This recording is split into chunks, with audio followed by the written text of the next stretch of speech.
92.7 big FM पर आप सुन रहे हैं प्यार के किस्से यादों का edit box with Nilesh Mishra में, और मैं आपको सुनाने जा रहा हूं ओम की लिखी कहानी 12 बरस बाद, बिना किसी एड ब्रेक के।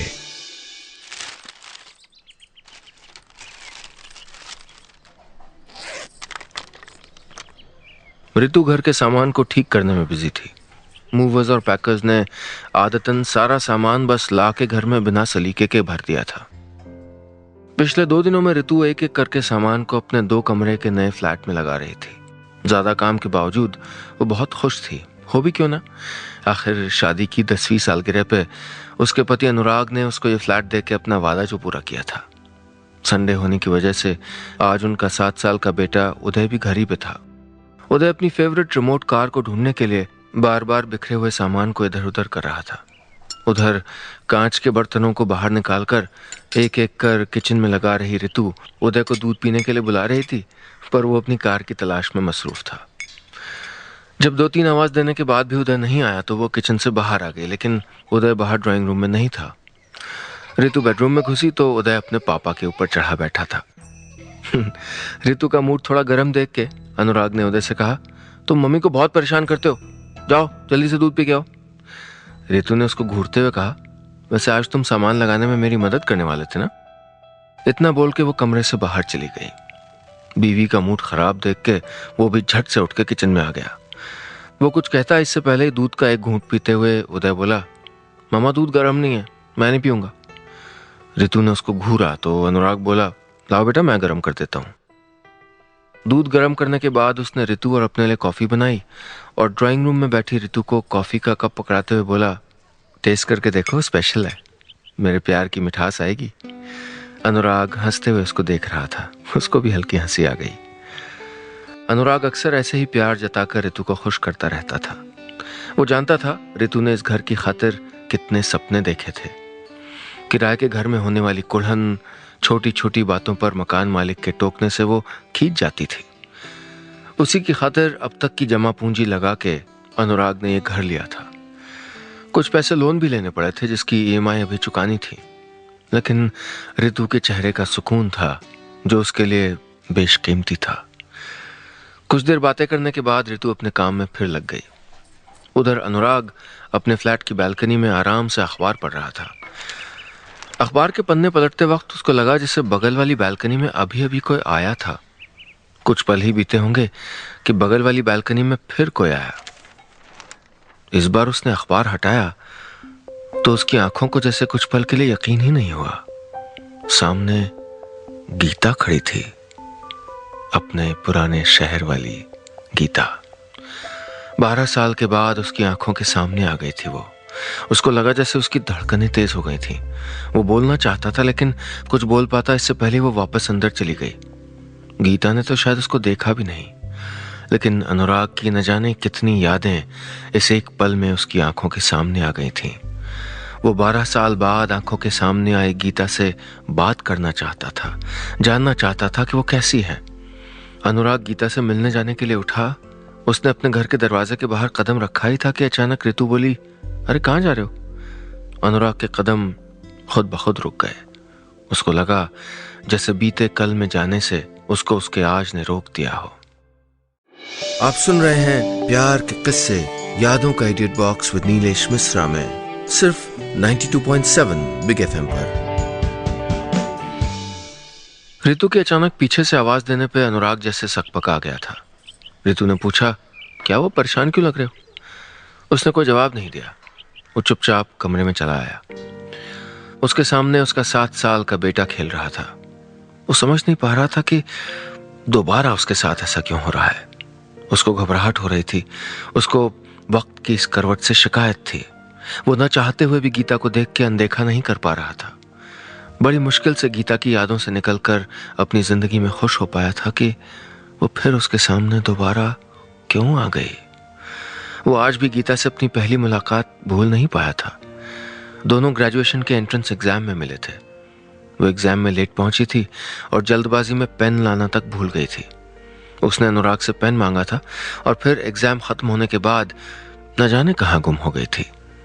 यूनिवर्सिटी में ग्रेजुएशन की चौथी क्लास में जब वो अनुराग को दिखी तो उसने उसको थैंक यू बोला। जब वो जाने लगी तो अनुराग ने उससे कहा, मेरा पेन आपके पास है। उसने कहा, आई एम सॉरी, मैं अभी देती हूँ। वो बोला, अरे इट्स ओके, कल क्लास के बाद कैंटीन में मिलते हैं, तब ले लूंगा। वो भी हंसती। गीता खूबसूरत थी, पर उसको हमेशा अपनी अकल की तारीफ सुनना ज्यादा पसंद था। कुछ ही दिनों में दोनों अच्छे दोस्त बन गए थे। क्लासरूम में साथ मिलकर दूसरों की खिंचाई करना और कैंटीन में घंटों गप्पे मारना। एग्जाम के दिनों में देर रात तक फोन पे नोट्स डिस्कस करना और रिजल्ट्स में मार्क्स कम आने पर भी साथ पार्टी करना। धीरे धीरे दोनों पूरा पूरा दिन साथ में वक्त बिताने लगे थे। लेकिन ये साथ दोनों के लिए न जाने कब इतना जरूरी हो गया कि वो दोस्ती की लकीर लांघ कर प्यार के समंदर में उतर गए, उनको पता ही नहीं चला। अनुराग ने जब उससे प्यार का इजहार किया तो गीता ने क्लास में सबके सामने अनाउंस कर दिया था कि वो दोनों एक दूसरे से प्यार करते हैं। उसको हमेशा प्यार जताना आता था। हर छोटे छोटे मौके को वो खास बनाना जानती थी। वो अक्सर उसके लिए अपने हाथों से खाना बना के लाती और फिर उसको खाते देख के बेहद खुश होती। जब अनुराग उसे अपने हाथों से खिलाता तो वो जानबूझ के उसकी उंगली काट लेती। अनुराग पहले तो गुस्सा करता, फिर हंस देता। वो भी उसकी कम फिक्र कहाँ करता था। उसकी खातिर शहर भर में नई जगह खोजता फिरता और उसको वहां घुमाने लेके जाता था। रात को फोन पे बात करते वक्त जब वो कहती कि आइसक्रीम खाने का मन कर रहा है, तो बाइक से आधी रात में आइसक्रीम खरीद के चुपके से उसको गेट के बाहर से पकड़ा जाता था। कई बार तो महज उसकी जिद पे वो उसके घर के बाहर से गुजरता और वो छत पे खड़ी होकर उसको बाय बोलती। ऐसी ही न जाने कितनी यादें थीं जिन्होंने आज अनुराग को घेर लिया था। वो इन यादों में गुम था कि तभी अचानक कमरे में खेल रहे उदय के हाथ से कार गिरने की आवाज से वो ख्यालों के बाहर आ गया। कार जमीन पर गिरने से टूट गई थी। उदय रोने लगा था। उदय की आंखों में आंसू देख के अनुराग कुछ पल के लिए खुद ब खुद शर्मिंदा हो गया। उसको लगा कि वो ऋतु के होते हुए भी गीता को याद कैसे कर सकता है। ऋतु उसकी जिंदगी है। उसने ही तो उसको जिंदगी में आगे बढ़ना, खुश रहना सिखाया है। उसने तय कर लिया था अब जो भी हो जाए, पर वो अपने बीते हुए कल का असर अपने आज और अपनी आने वाली जिंदगी पे नहीं पड़ने देगा। आप सुन रहे हैं प्यार के किस्से, यादों का edit box with Nilesh Mishra में, सिर्फ 92.7 बिग एफएम पर। ऐसा नहीं था कि अनुराग एक अच्छा पति नहीं था। शादी के बीते 10 साल में कभी ऋतु को ऐसी शिकायत का मौका नहीं दिया था उसने गीता से एक बात सीखी थी कि जिंदगी में खुशी के किसी मौके को जाया मत होने दो। जिंदगी में खुश होने की वजहें खोजते रहो और उनको खुश रखो जिन्हें आपसे प्यार हो। अनुराग भी ऋतु को खुश रखने की खातिर कभी उसको घुमाने ले जाता तो कभी घर में उसको अपने हाथों से बना के खाना खिलाता। उसको हमेशा स्पेशल फील कराता। लेकिन आज न जाने क्यों इतने साल बाद गीता को देख के वो खुद को उससे बात करने से रोक नहीं पा रहा था। अगले 1-2 रोज ऐसे ही गुजर गए, लेकिन उसे गीता दोबारा नहीं दिखी। वो बालकनी में भी कई बार गया, लेकिन उसकी बेचैनी शांत नहीं हुई। एक दिन सुबह सुबह वो सामने पार्क में वॉक पे गया। उसके मन में गीता का ख्याल था, पर वो उसके बारे में सोचना नहीं चाहता था। उसको डर लग रहा था कि कहीं उसका कल और उसका आज आमने सामने ना आ जाएं और उसकी जिंदगी फिर सवालों में उलझ के न रह जाए। वो पार्क में टहलते हुए ये सब सोच ही रहा था कि अचानक उसकी नजर सामने से आती हुई गीता पे पड़ी।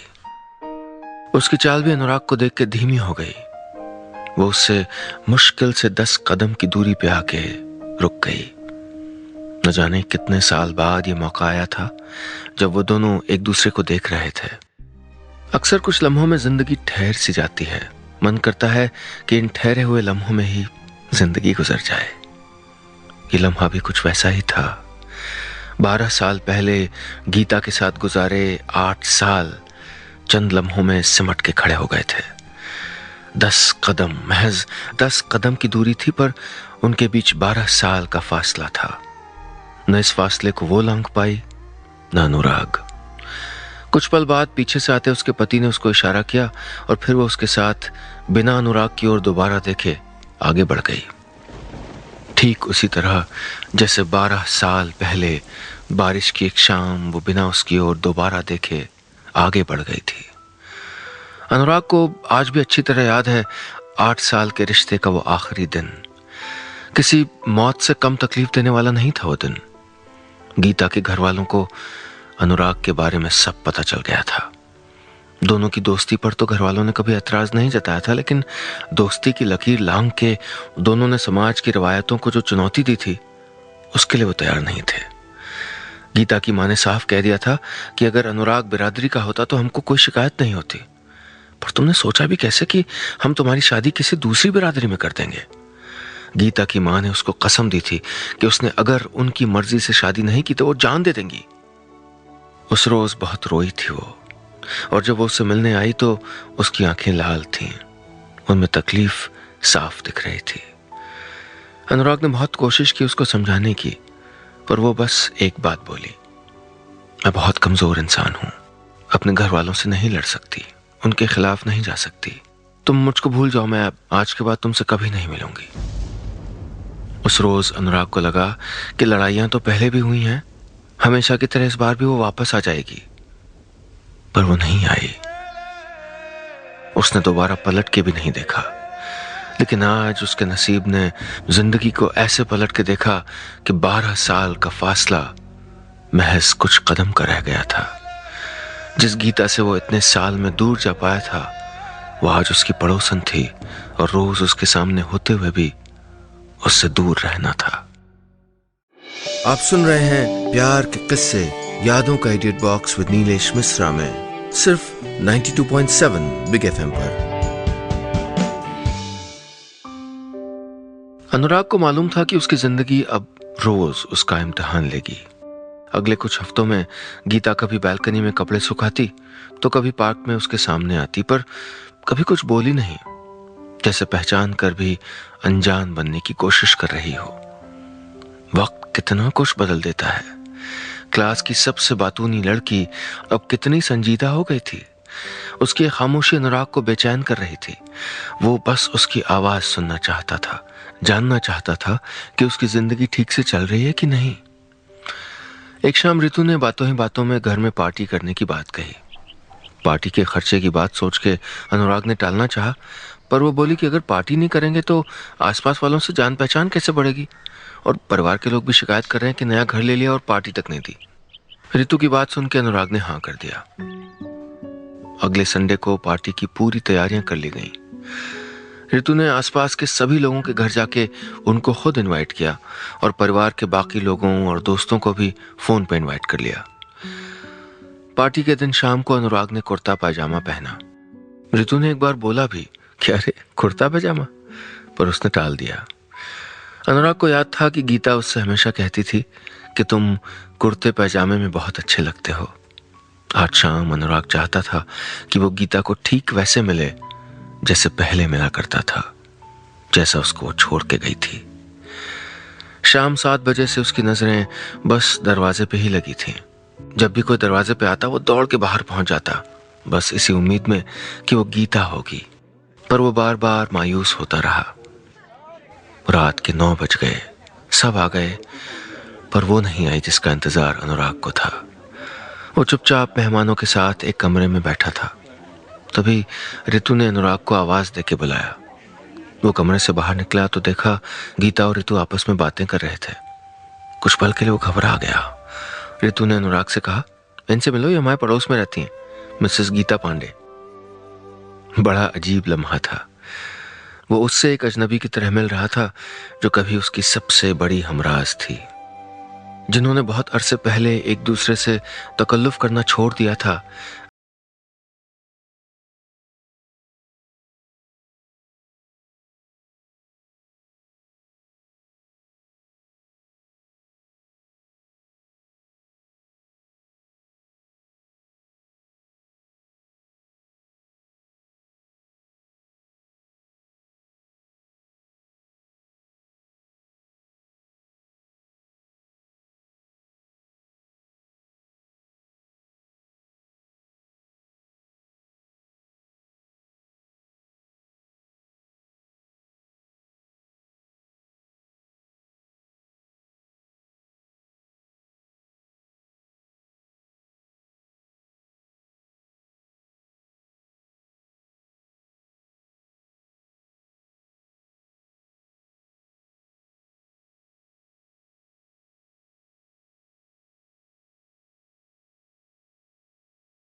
गीता ने पूछा, मेरी बेटी अंदर खेल रही है क्या?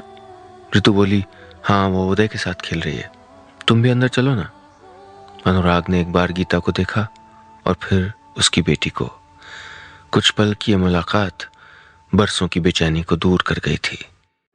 आप सुन रहे हैं प्यार के किस्से, यादों का edit box with Nilesh Mishra में, सिर्फ 92.7 बिग एफएम पर। धीरे धीरे ही सही अनुराग को लगने लगा था कि सब ठीक है। गीता को खुश देख के उसको तसल्ली हो गई थी। उसने मान लिया था कि जिसके हिस्से में जो जिंदगी थी वो उसको अच्छे से जी रहा है। वो खुश था, पर गीता अब भी उससे बात करने या सामने आने से बचती थी। अनुराग जब अपनी बालकनी में होता तो उसको देख के वो अंदर चली जाती। एक रोज गीता की बेटी उदय के साथ खेलते हुए घर आ गई। कुछ देर बाद गीता अपनी बेटी को बुलाने घर आई। ऋतु मार्केट गई हुई थी। अनुराग ने उससे बात करने की कोशिश की, पर वो अपनी बेटी को लेकर चली गई। वो समझ नहीं पा रहा था कि आखिर वो क्यों ऐसा बर्ताव कर रही है। वो सोच रहा था कि अगर गीता को उसको देख के बुरा लगता है तो वो घर बेच के कहीं और शिफ्ट हो जाएगा। वो कभी भी गीता की जिंदगी में मुसीबत बन के नहीं रहना चाहता।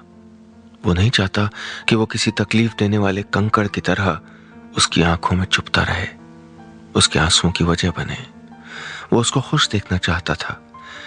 अनुराग के दिमाग में चल रही इन तमाम बातों से अनजान ऋतु से रात को जब अनुराग ने घर शिफ्ट करने की बात कही तो बात पूरी होने से पहले वो बोली, तुम पागल हो गए हो क्या? कितनी मुश्किल से हमने घर खरीदा और अभी तक तो इसकी आखिरी किस्त पे नहीं चुका पाए, तुम घर बदलने की बात कर रहे हो? आखिर बुराई क्या है इस घर में? अनुराग चाह के भी उसे नहीं बता पाया कि वो क्यों घर बदलना चाहता है। अगले दिन अनुराग ऑफिस में था, तभी उसके पास ऋतु का फोन आया। उसकी माँ की तबीयत ठीक नहीं थी। वो उदय को लेके अपनी माँ के घर जा रही थी। उसने घर की चाबी गीता को दे दी थी, वो उससे ले ले। शाम को जब वो ऑफिस से लौटा तो गीता के घर की डोरबेल बजाई। गीता के हस्बैंड ने दरवाजा खोला। उससे चाबी मांगी तो गीता ने उसको अंदर बुला के चेयर पे बैठने को कहा और चाय के लिए पूछा। अनुराग का गीता को यूं ख्याल करना अच्छा लगा। उसने चाय के लिए हाँ कह दिया। गीता के हस्बैंड ने उससे थोड़ी बहुत बातचीत की। बातचीत में पता चला कि उसका पति बैंक में काम करता है। उसको बीते दिनों की वो बात याद आ गई जब वो अक्सर गीता से पूछता था, तुम्हारे पापा को कैसा दामाद चाहिए? तो वो बोलती, सरकारी बैंक में नौकरी करने वाला। कुछ दिनों तक गीता की खातिर अनुराग ने बैंक की नौकरी के लिए कोचिंग भी की थी। वो अपनी यादों में खोया हुआ था कि तभी गीता ने कहा कि आपके लिए खाना बना रही हूं। उसके पति ने भी कहा, हाँ, अकेले फालतू में कहां चक्कर में पड़ोगे। वो उसके बाद अपने घर आ गया। उस शाम उसने पुराने दिनों की तरह कुछ देर गाने सुने और नहाने के बाद आराम से रात के खाने पे जाने के लिए कपड़े निकालने लगा। रात के करीब 8 बजने वाले थे। वो गीता के घर जाने के लिए तैयार होता, इससे पहले ही घर की डोरबेल बजी।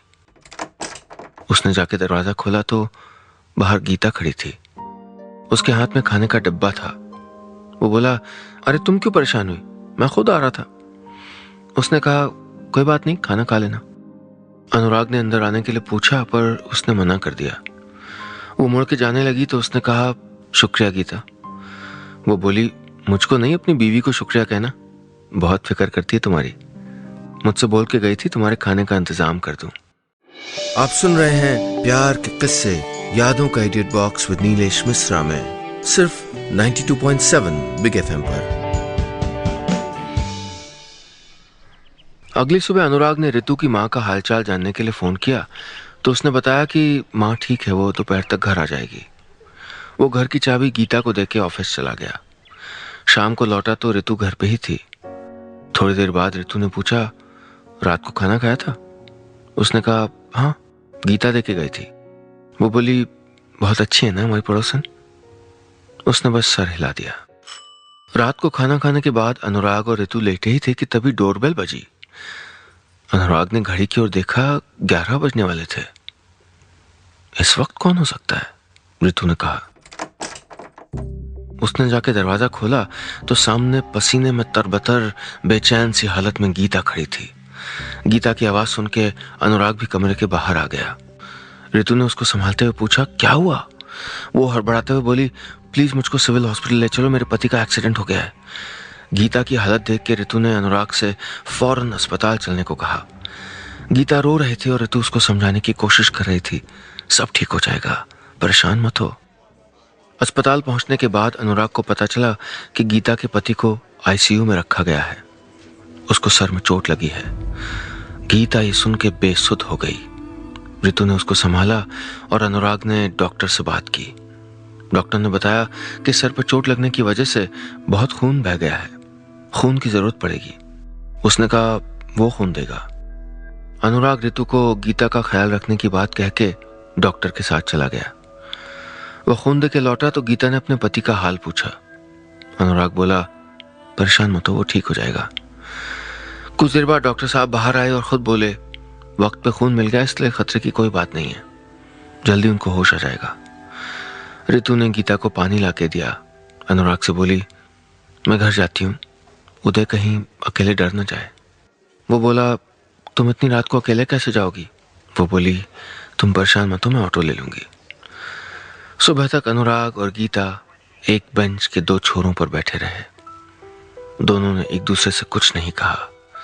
सुबह करीब 4 बजे नर्स ने बताया कि पेशेंट को होश आ गया है, आप लोग मिल सकते हैं। दोनों अंदर गए। गीता अपने पति का हाथ पकड़ के बैठ गई। अनुराग कुछ देर उसको देखता रहा, फिर मुड़ के बाहर आ गया। वो वापस जा ही रहा था कि पीछे से गीता की आवाज आई, अनुराग। वो कुछ पल वहीं ठहर गया, पास आके बोली थैंक यू, आज तुमने जो मेरे लिए किया उसके लिए बहुत बहुत शुक्रिया। मैं बहुत खुशनसीब हूं कि तुम्हारे जैसा दोस्त जिंदगी में दोबारा मिल पाया। अनुराग के चेहरे पे सुकून आ गया था। वो बोली तुम घर चले जाओ, ऋतु तुम्हारा इंतजार कर रही होगी। अनुराग आज समझ गया था कि जब दोस्त बहुत करीब आते हैं तो प्यार हो जाता है, और जब प्यार करने वाले वक्त का हाथ थामने की कोशिश करते हैं तो वो फिर से दोस्त भी बन जाते हैं। बस इतनी सी थी कहानी।